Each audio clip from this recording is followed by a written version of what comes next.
The best way to learn a language? Immersion, living where the language is spoken and using it every day.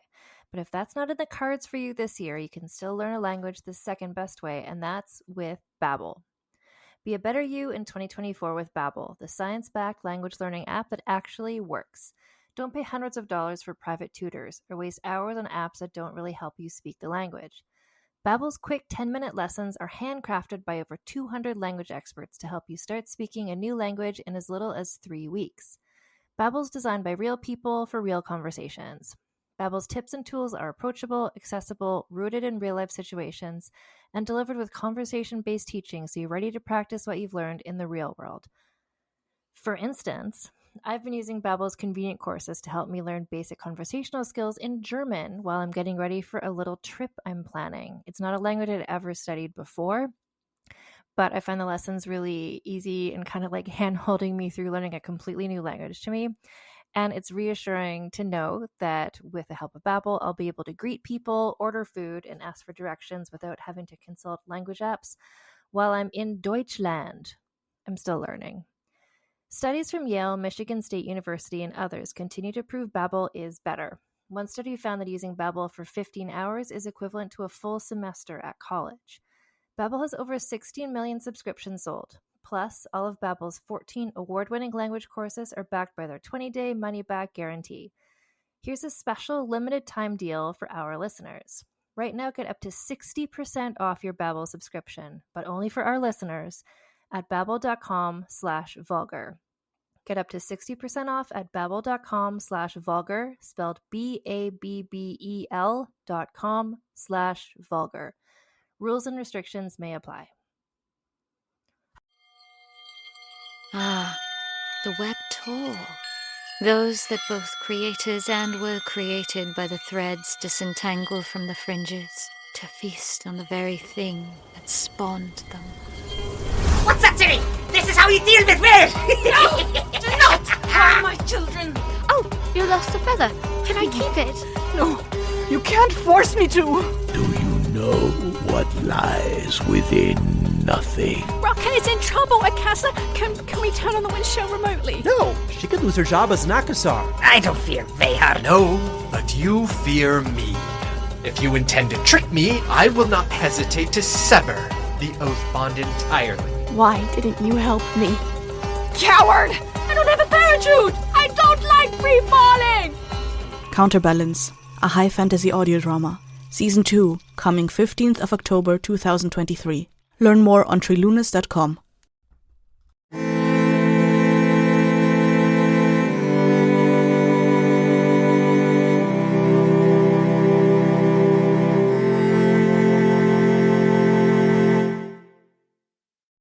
Hello and welcome to Vulgar History Season 3.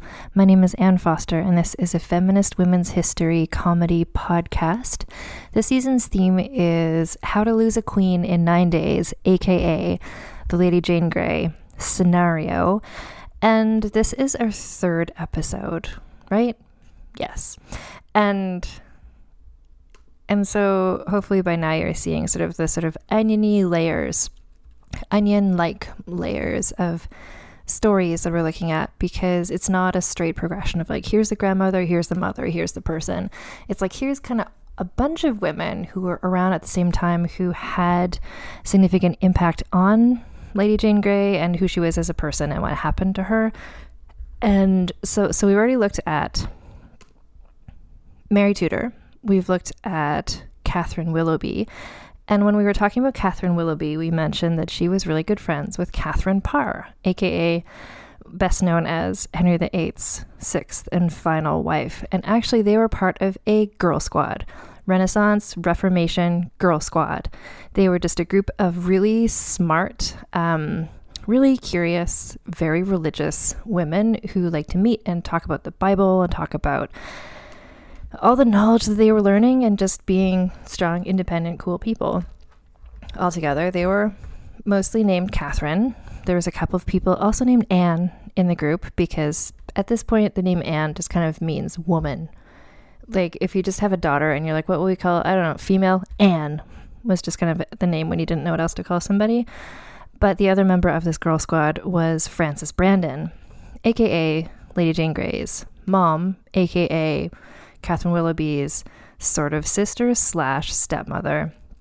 But so we're looking at Catherine Parr today because she, in fact, for a time, Lady Jane Grey was living with her, and she had a substantial effect on Lady Jane Grey's life, because Lady Jane Grey grew up with this really cool, if you think of like in Sleeping Beauty, there's the animated film, there's the three sort of fairy godmothers who are also cute and they all have the little primary colored dresses on. I picture the Renaissance Reformation Girl Squad being kind of like that, just this super cool group of like aunties who are just like super smart, really cool, and they just sort of helped make Lady Jane Grey into the person who she briefly was.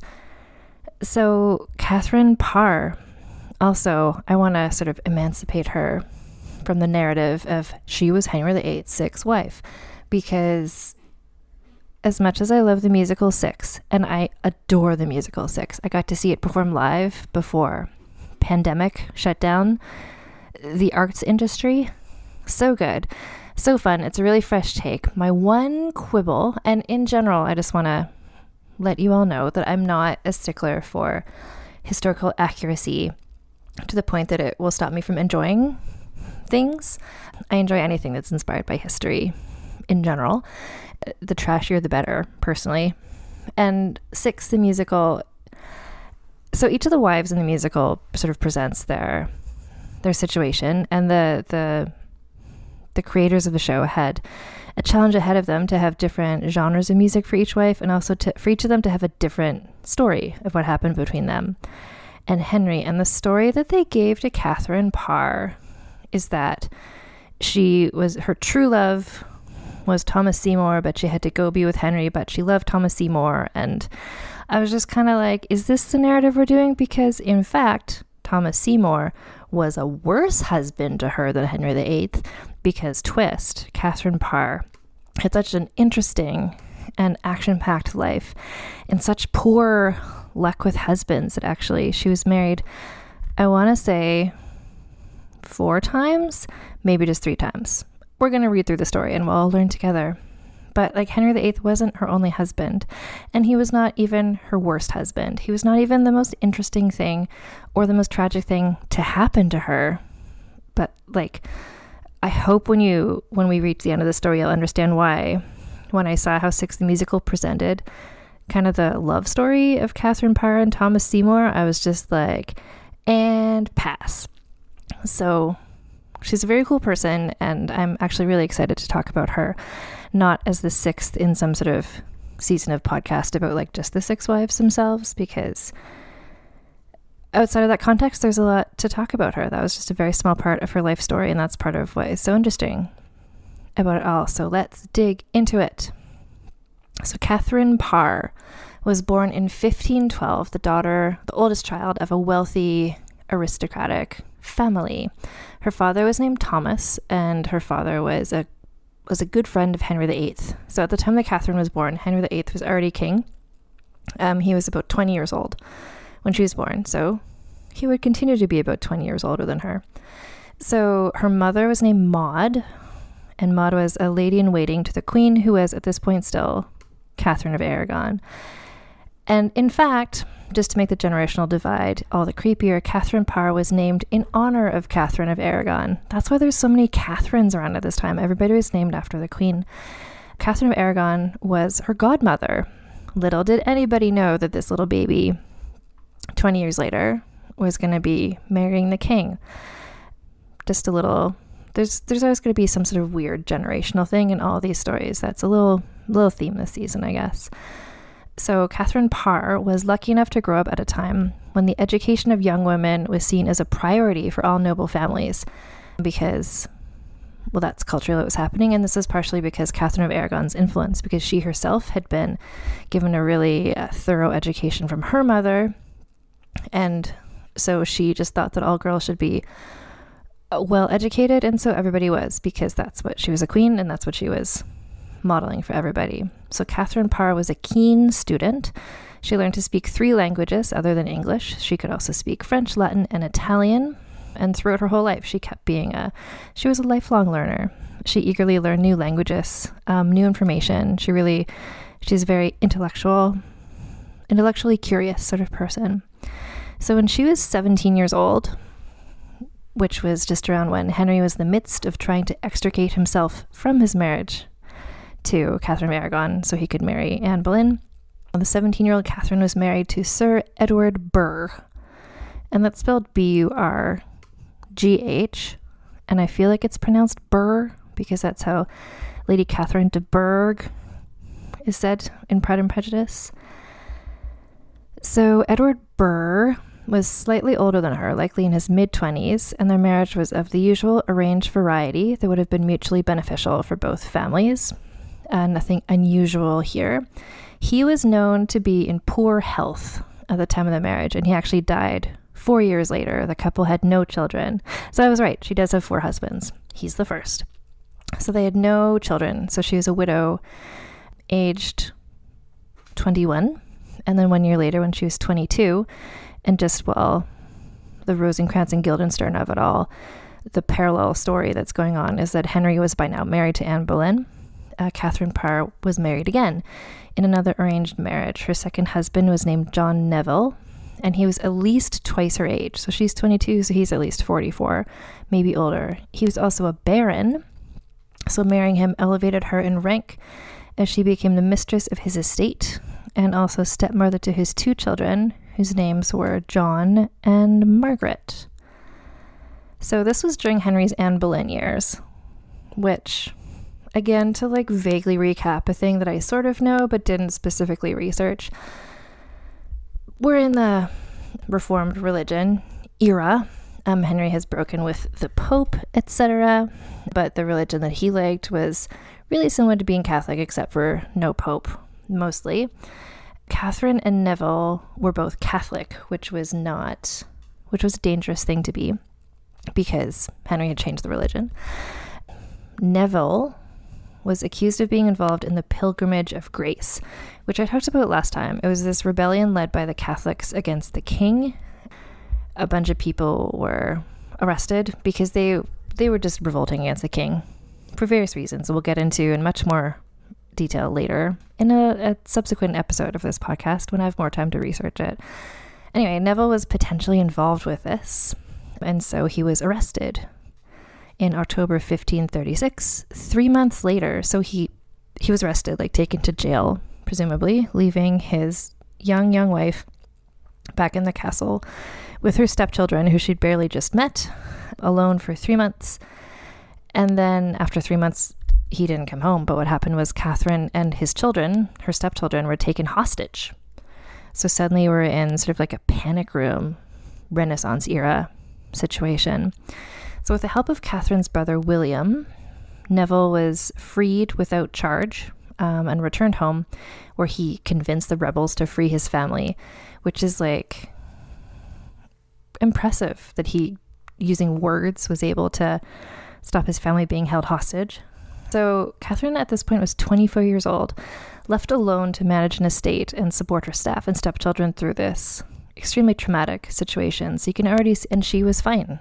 Like, she was up to the challenge. So you can already see that she's strong and capable, even at a young age. So although her husband Neville was found innocent of his charges, his association with the rebels tainted him and her for the rest of his life, just sort of by association.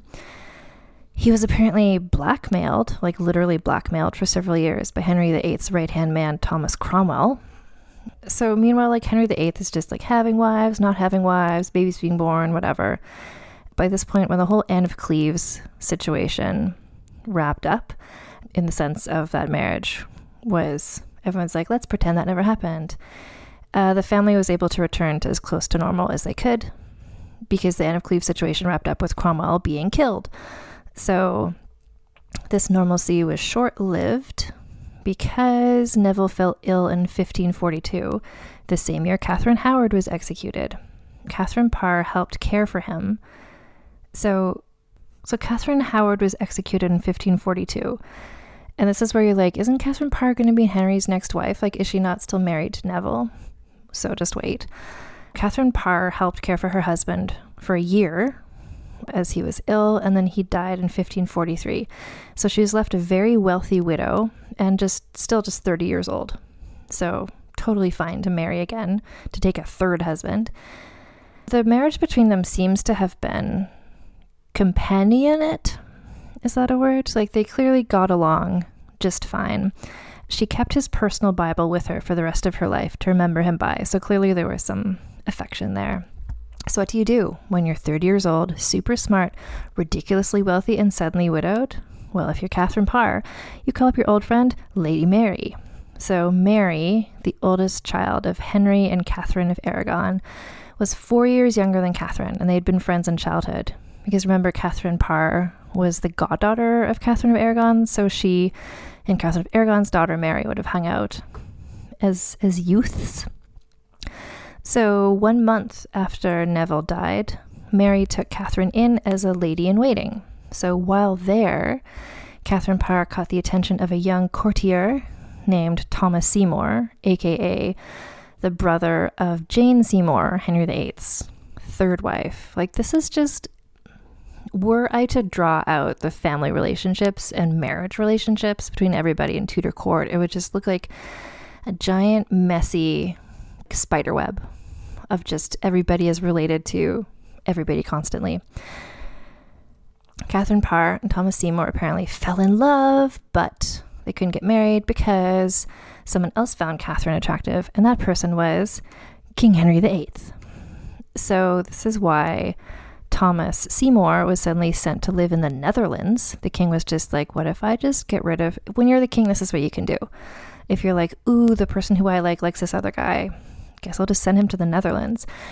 And then she was suddenly engaged to marry King Henry VIII.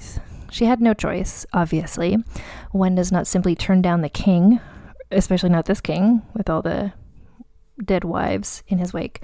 When he wants to marry you, you're like, great, let's do it. So their wedding was held on July 12th, 1543. And it just seems kind of like the people of England were over it vis-a-vis celebrating Henry VIII's marriages. This was his sixth. Like, to them, this was getting weird. This had long ago gotten weird. But Catherine would have known. She's super smart, really clever and resilient, and she lived through the previous 5 wives and knew that she needed to watch what she was doing if she didn't want to get executed. So she chose as her motto, because queens get to choose a motto, and hers was, to be useful in all that I do, which is like a nice, vague, sort of nothing sentence that can't really offend anybody. But it's also true. She made herself useful. She used her new power and her role to reward her family and friends, including giving positions at court to her stepchildren, Margaret and John Neville. She also, now as a practiced stepmother, she nurtured good relationships with her 3 new stepchildren. So Lady Mary, aka her friend, who is 26, Lady Elizabeth, who is 10, and Prince Edward, who is 6 years old. Her past relationship with Mary and the fact that Henry, the king, liked her, allowed her to sort of play mediator and to mend fences between the king and his 2 oldest daughters, because there was the whole him making them illegitimate, hard feelings stuff going on. So her impressive emotional intelligence brought the royal family back together, sort of Parent Trap style. Very impressive. About a year after their marriage, Henry, who was like not in good health to the point that he had lots of different health problems. He had trouble getting out of bed to the extent that he like invented a machine, like a get me out of bed machine. But he still was the king and liked doing king stuff. And so he went off to France to launch a military campaign against the French, because England and France are just on off at war all the time for centuries. But this is where we get a hint of how much esteem and how much respect he had for his wife, Catherine Parr, because he literally left instructions for her to rule the country in his absence. She was substitute queen. He'd only done this once before with one of his other wives, actually with Catherine Parr's godmother, Catherine of Aragon. So Catherine of Aragon ruled for a while Henry was away back in the day, but none of the other wives got to do that. Catherine Parr took this responsibility very seriously. She didn't just sit back and, sign scrolls or whatever. She ran the court and the country like she had Neville's estate. She was a good manager, delegator. During her short time as regent, she oversaw the finances and equipment for Henry's military campaign. She signed 5 royal proclamations and maintained a constant line of contact with military forces in Scotland. I came across this theory in a couple of different sources, but basically her display of strength of character and being just kind of like a strong, independent woman who people relied on and trusted and was an effective leader likely influenced her stepdaughter Elizabeth, probably Mary also, but Elizabeth would go on to become a very famous and successful queen. So just sort of Catherine Parr became a role model to her as well, to her stepdaughter. But of course, this wouldn't be a story of one of Henry's wives if there wasn't a bit where someone schemed to have her killed for fake charges or something, because that always happens. So the thing is that Catherine Parr had been reading a lot. I'm doing a lot of meeting with different scholars and different writers and different thinkers, and she was known to be sympathetic to the Protestants, who are the people who were like a bit less Catholic-y than people who are following Henry's new religion. So this wasn't a secret. She wrote 3 books about her religious beliefs, but there were people at court who didn't like that direction of like veering over into being more, like having church be in like a plain empty room with no fancy stuff around, like letting people read the Bible and have their own relationship with God instead of like having to go through a priest who they had to bribe, etc. No shade to current religious practices. I'm entirely talking about how things happened in the 16th century. So the people who didn't like her religious style tried to turn the king against her. So to their credit, I mean, history shows it was not hard to turn Henry against one of his wives. So they were like, let's just like do that thing we do where we make Henry hate his wife and kill her, and then we'll find a new wife. So her enemies planted rumors that may have been true, who knows, that the king was now attracted to her good friend Catherine Willoughby and wanted to rid himself of his wife. So, well, they planted those rumors, but also Catherine Willoughby was gorgeous and amazing, and maybe Henry did like her. Anyway, but this was just sort of their first psychological manipulation of the situation. The thing is that some of Henry's advisors had not liked Catherine from the beginning, and one of the things that rubbed people the wrong way about her was that she loved discussing all the new things that she learned. Like, she's such an eager scholar. She loved talking about philosophy and religion with people around her in a spirited debate, especially on matters of religion. So what we know about Catherine Willoughby, you can see how the two of them would have gotten along, just like being really saying what they think and reading lots of books and going to lots of talks and just being the Renaissance Reformation Girl Squad.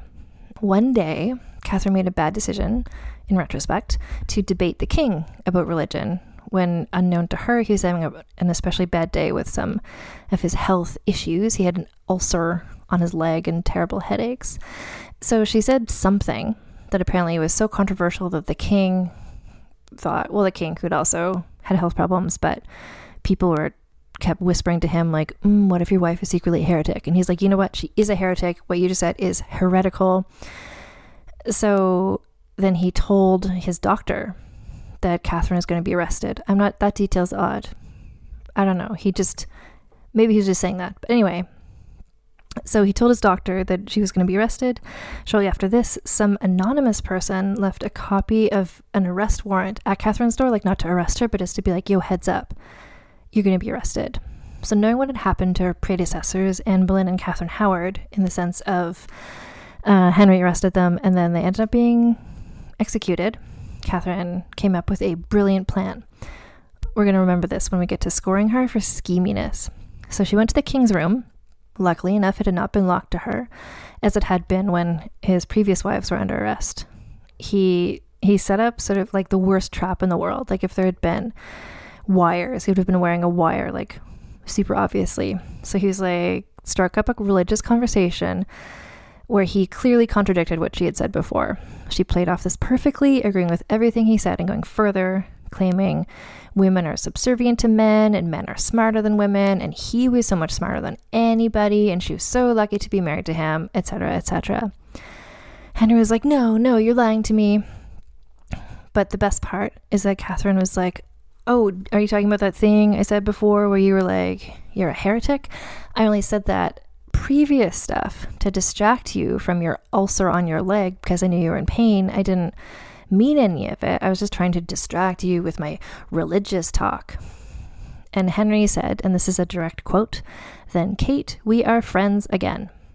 So just to recap, she was going to be arrested by Henry VIII, probably executed, and managed to talk her way out of it. This is like next level, amazing charisma, intelligence, amazing. So, but then it gets better. Henry was like, okay, I'm not mad at you anymore. I want to arrest you. But he forgot to tell his council that she was no longer under arrest. So the next day, 40 guards showed up to arrest her while she was out just like strolling the gardens with Henry. Henry basically beat them up, called them names, humiliated them. Catherine was not just spared arrest and possible execution, but her husband Henry declared his love for her in a violent and public manner that made it clear what his true feelings were to everybody. For all of her trouble, sorry for the almost arresting you thing, he gave her lots of jewels, basically daring anyone to try and turn him against her ever again. He was super loyal to her now, and all of his advisors were just like, message received. A year after all this drama, the king's health took a turn for the worse. He'd been sick for ages for various reasons, and then he passed away on January 28th, 1547. So she was now known as the Dowager Queen, and the new king was her stepson, Edward, who became Edward VI. So similar to when Neville had died, Catherine was left single and sort of this weird mix of like really rich and powerful, but also entirely powerless because of the patriarchal society in which she lived. In his will, the king had left instructions that Catherine should always be treated as a queen of England, as though he were still alive, and left her a generous annual allowance. But she had it's not like when he was out of town and she got to be in charge, she had no actual power to rule, and her stepson Edward was supported by an entirely male council of advisors. She was also left guardian of her stepdaughter Elizabeth, who is then 14 years old. And do you remember Thomas Seymour, her old boyfriend? So Catherine remembered Thomas Seymour, and she reunited with him almost immediately after the king's death. At this point, Thomas was back from the Netherlands, and he was also one of King Edward's advisors, so it wasn't hard to find him. He was right there. And then 4 months after Henry died, Catherine married him, which was quite a scandalous sort of thing to do. People didn't marry that quickly in general, but especially like queens didn't do that.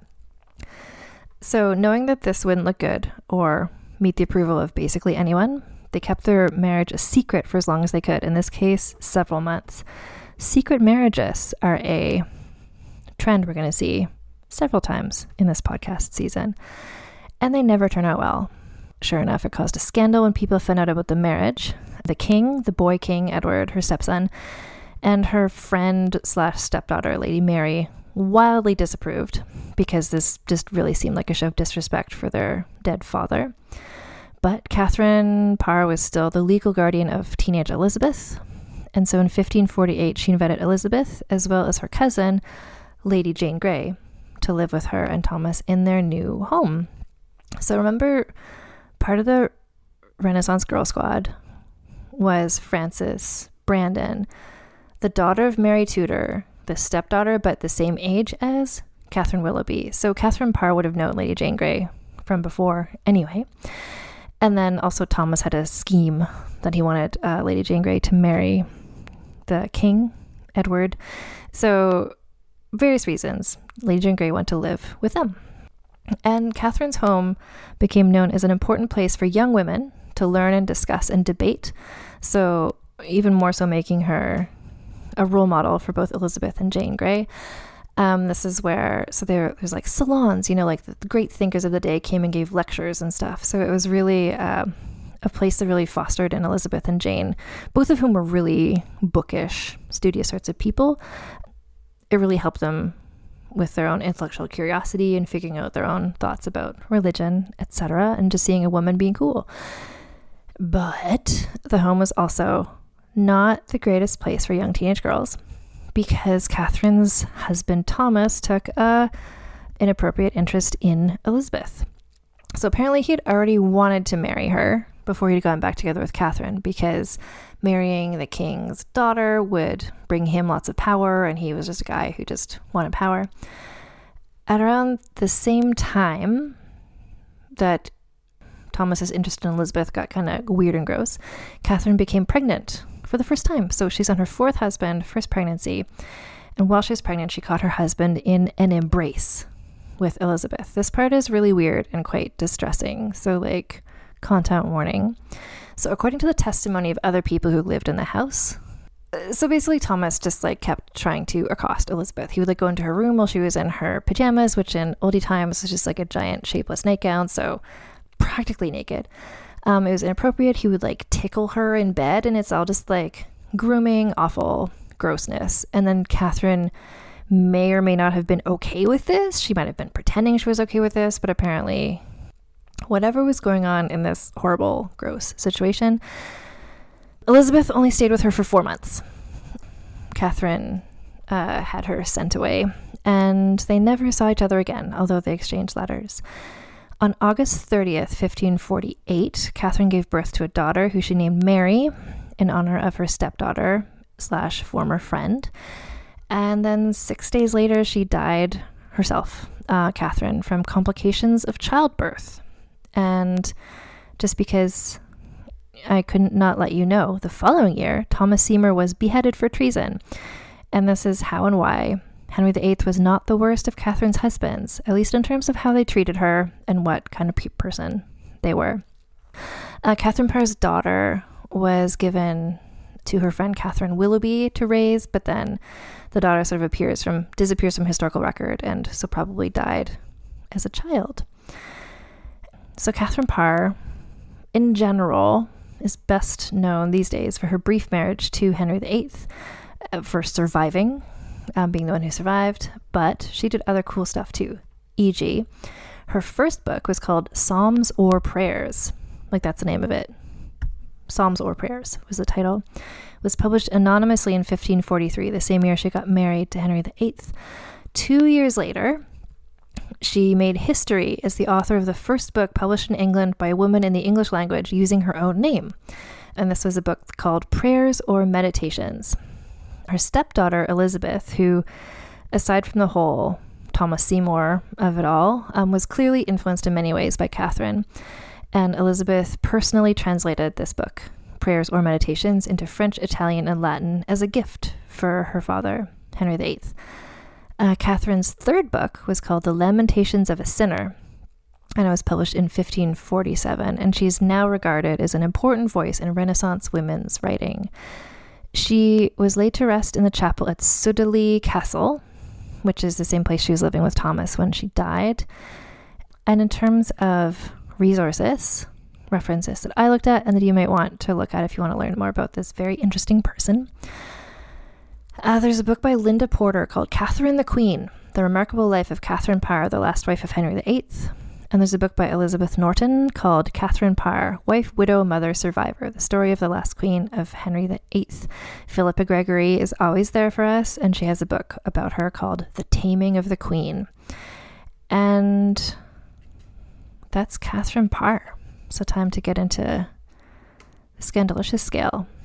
If you're wondering, do I know the numbers beforehand? I do not, and I don't know where she's going to land, and this is just as exciting for me as it is for you. So, scandaliciousness. Now, she had a couple main scandals in her life. One of them being getting married to Thomas Seymour only 4 months after the king died. Another scandal would probably be being held captive for 3 months when her husband was arrested. Oh, and then mega scandal was, of course, possibly being a heretic, and almost being arrested, like to the point that there was like a warrant out for her arrest and people came to arrest her. Like, I'm gonna give her an 8 for scandaliciousness, because those are solid examples of some very juicy gossip happening that she instigated herself, really. In terms of scheminess, I'm also going to give her an 8. I think an 8, yeah, because this is where she was so capable. So it's not like the scheminess just of like being able to talk herself out of Henry not arresting her is like, that in and of itself is astonishing, amazing. But also just the way that she was able to run a household, like the fact that she was able to be queen while he was out of town, like her strategies, aka schemes, I think this was a strength of hers as well. Her significance, sort of like last time with Catherine Willoughby, like there's not a direct link, like her daughter Mary probably died as a child. There's not like, and then her child, like her descendant became so-and-so. But just her overall influence, like holding these salons and really being the role model for Elizabeth and for Jane Grey of kind of being a strong woman in control, and how you could be like a smart intellectual woman and that can be your superpower, and then Elizabeth herself became so influential. I'm gonna say for significance, still it's like I'm going to say 6 for significance. The sexism bonus. So this is like she had to marry King Henry VIII, which is partially sexism / patriarchy / she had no choice, but also he was the king. She made her own way in the world in some ways. I don't know. She chose to marry Thomas Seymour. No one made her. And that's kind of the worst thing she ever did. So I'm going to give her the basic default 5 for sexism. So then we add this up and we have 16. 27. 27 is that's just slightly below. I know you don't have this list of names in front of you, but last time we did Catherine Willoughby got a 25 earlier in the season. Mary Tudor got a 27.5 and Catherine Parr is there with a 27. So that's the same as Isabella of Castile, Frances Howard. It's just, to really reach the top of the scale, you need to have that combination of scandaliciousness, but you also need the significance. And then really to bump you over the top, you need the sexism. It's really about all 4. Like she had strong marks in 2 of the 4 categories, but it's just that 4th one. Anyway, that's Catherine Parr. And so again, like next time you listen to Six the Musical, which I recommend listening to all the time. The music's like the song, everyone is a bop. It is a great musical, but I don't love Catherine Parr's whole song being about how she loves Thomas Seymour because he was the worst thing that ever happened to her. So this is Vulgar History. My name is Anne Foster. A couple little things to tell you about. So you can I wrote a whole essay about Catherine Parr, which you can find at my website, which is at annefosterwriter.com. I'm on Instagram and Twitter, Vulgar History Pod on Instagram, Vulgar History on Twitter. I have a Patreon, which is patreon.com/AnneFosterWriter. And things that maybe I could do once I get enough Patreon money would be my dream. That's my dream, is to get an editor for this podcast. One day. Anyway, I also have merch, and the money from the merch also goes towards podcast-related expenses. The merch is at teespring.com/stores/vulgarhistory. And if you think like, do you have merch about the Renaissance Reformation Girl Squad? Of course I do. And that's where you can find it. There'll be links in the show notes too. And if you go there's a link in the show notes as well to my list on bookshop.org, which are the books that I've been using for the past 3 seasons to research with, books that I recommend as historical resources. And yeah, that's this episode. My name is Anne Foster. This is Vulgar History. Take care, everybody. Masks on, tits out.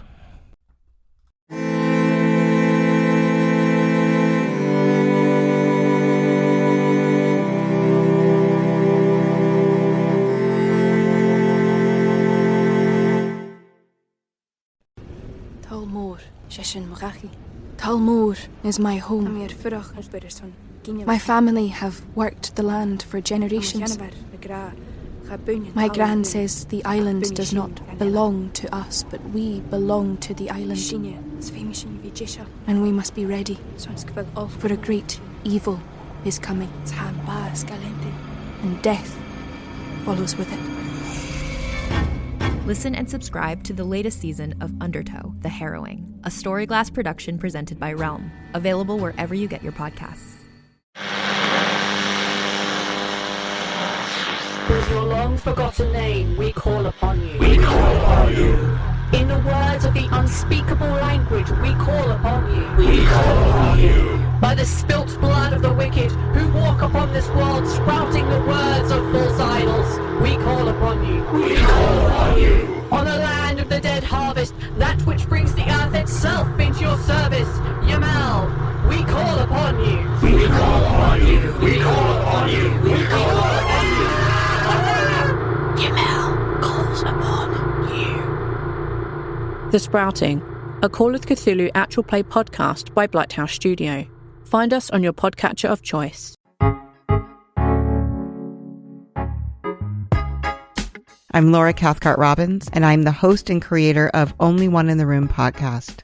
Every week, my co-host Scott Slaughter and I invite you to join us for an hour and lose yourself in someone's incredible Only One story. We talk to the realest of real people, dealing with issues like infertility, addiction, human trafficking, and body shaming. Oh, and we want to be fair, so we talk to some celebrities too. Oscar winners, New York Times bestselling authors, supermodels, and even the most decorated U.S. Winter Olympian. Everyone is invited to share their Only One story with our listeners. This podcast is for anyone who has ever felt alone in a room full of people, which is to say that this podcast is for everyone. Download Only One in the Room wherever you listen to podcasts today.